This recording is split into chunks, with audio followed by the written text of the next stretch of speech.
Public media collapse. CPB to shut down after Trump-backed defunding deal. August 1, 2025. The Report Zone. In a seismic shift for American media, the Corporation for Public Broadcasting, CPB, the federal agency at the heart of NPR, PBS, and over 1,500 local public radio and TV stations, has announced plans to shut down after being stripped of $1.1 billion in funding.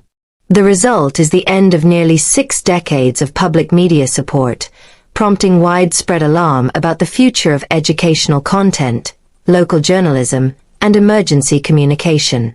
How did we get here? On July 24, 2025, President Trump signed a budget rescission bill canceling roughly $9 billion in foreign aid and public broadcasting funds, including CPB's full federal allocation for the next 2 fiscal years. The House approved the package 214 to 212 on June 12, quickly followed by a Senate vote, 51 to 48, on July 17, with no Democratic support.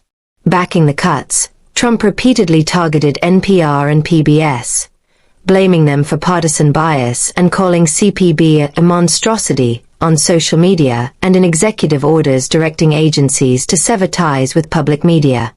CPB announces shutdown.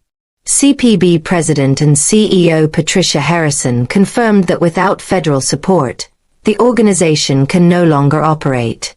Staff layoffs are expected by September 30th, with only a small team remaining through January 2026 to oversee shutdown logistics, especially vital operations like music licensing and continuity support for stations.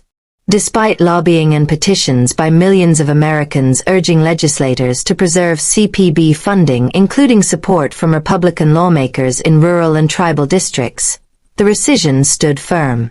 Why it matters. Communities at risk. CPB has long served as the backbone of public media, especially in rural, underserved, and Native communities. Nearly 45% of rural stations rely on CPB grants for at least a quarter of their revenue.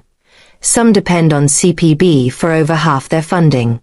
These stations also provide critical services, from educational children's programming to emergency alerts and public safety information when cell service or broadband is unavailable. Cultural and civic fallout. CPB's legacy includes iconic programming like Sesame Street, All Things Considered, and Ken Burns documentaries, with mandates dating back to its creation during the Johnson administration in 1967.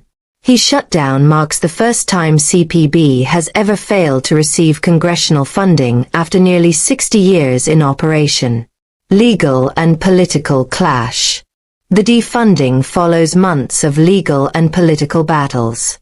Trump's executive order in May 2025 ordered federal agencies to stop funding NPR and PBS, prompting lawsuits from PBS and NPR over alleged First Amendment violations.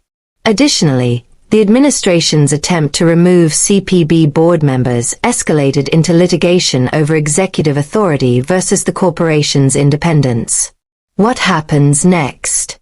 CPB will fully cease operations by January 2026, with most staff laid off by the fiscal year's end. More than 1,500 local stations face severe funding crises. Many may close or drastically reduce programming. Public media executives warn of impacts including loss of classical music licensing, local journalism, and coordination of emergency broadcast systems. Some commentators believe private donations and streaming partnerships, e.g., Netflix producing Sesame Street, may sustain elements of public media, but cannot replace CPB's core structure immediately. Final thoughts from the Report Zone. The shutdown of CPB signals a dramatic turning point in U.S. media policy. Legacy institutions built to serve all Americans, especially those in overlooked regions, are now unraveling under political pressure. Whether public broadcasting can reinvent itself outside federal support, and how much of its mission survives, remains uncertain. What is clear? Communities that depend on these trusted services are now at risk.